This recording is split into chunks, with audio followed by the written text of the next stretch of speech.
চমৎকার একটা জার্সি, সবুজের প্রাধান্য। এটা একটা নিয়ম ও প্রচলন, যে কোনো হকি দল দেশের বাইরে যাওয়ার আগে জার্সি উন্মোচন অনুষ্ঠান হওয়া। ধারাবাহিকতা রেখে অনূর্ধ্ব 18 এশিয়া কাপ খেলতে যাওয়া ছেলে ও মেয়েরাও দারুণ উচ্ছ্বসিত লাল সবুজ জার্সিতে বাংলাদেশের প্রতিনিধিত্ব করার সুযোগ পেয়ে। অনূর্ধ্ব 18 এশিয়া কাপে এবারের আসর বসছে চীনের দাঝো শহরে 3 থেকে 13 জুলাই। বাংলাদেশের তরুণরা খেলবে পুল এতে। তাদের গ্রুপ প্রতিপক্ষ পাকিস্তান, শ্রীলঙ্কা, হংকং ও স্বাগতিক চীন। 2016 সালে আসরে রানার আপ বাংলাদেশ, তাই এবার স্বপ্নটা শিরোপার। ফার্স্ট হচ্ছে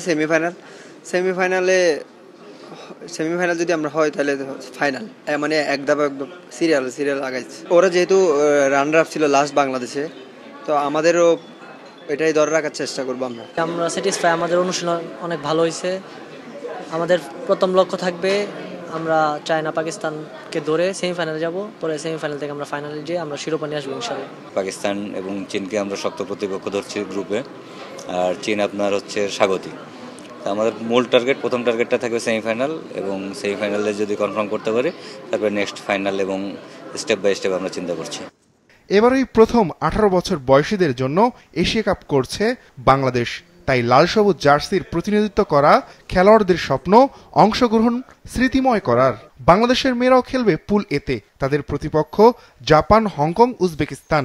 আমাদের আশা থাকবে, আমাদের গ্রুপে হচ্ছে জাপান হার্ড টিম, ওরা অলিম্পিক লেভেলে খেলে, তো ওদেরকে যদি আমরা ধরে খেলতে পারি আশা করি আমরা ফাইনাল খেলবো। 2 মাস প্র্যাকটিস করেছি সবাই একসাথে, সবাই যদি সবার জায়গা থেকে বেস্টটা দেয় অবশ্যই ভালো কিছু করবে। লক্ষ্যটা হলো যে আমরা ফাইনালে খেলবো ইনশাআল্লাহ। যদিও ওরা একসাথে আছে এবং ওদের পারফর্ম যদি ওরা করতে পারে, নর্মাল ওরা যে খেলাটা খেলতে পারে, ইনশাআল্লাহ আমরা ফাইনালে খেলবো বলে আশা রাখি। সাফল্য পেতে এবার খেলোয়াড়দের ক্যাম্প চলছে 45 দিন। ফেডারেশনের সভাপতির বিশ্বাস, দেশের মর্যাদা রাখবেন খেলোয়াড়রা। এবার আমাদের বেস্ট পারফরমেন্স দিব এবং আমরা আবার একটা ট্রফি নিয়ে আসবো চীন থেকে বাংলাদেশে। আমাদের নারী দলটা তুলনামূলকভাবে নতুন, তাদের অভিজ্ঞতা এখনো হতে সময় লাগবে, কিন্তু আমি তারপরেও তাদের পোস্টার বলি আমরা আমাদের ভাষায়, তাদেরকে দেখে আমার মনে হচ্ছে যে তারা মানসিকভাবে প্রস্তুত আছে। বিদেশের মাটিতে লাল সবুজের পতাকা ধারণ করে খেলতে যাচ্ছ, সাহস নিয়ে খেলবে, চ্যাম্পিয়ন হওয়ার জন্য খেলবে।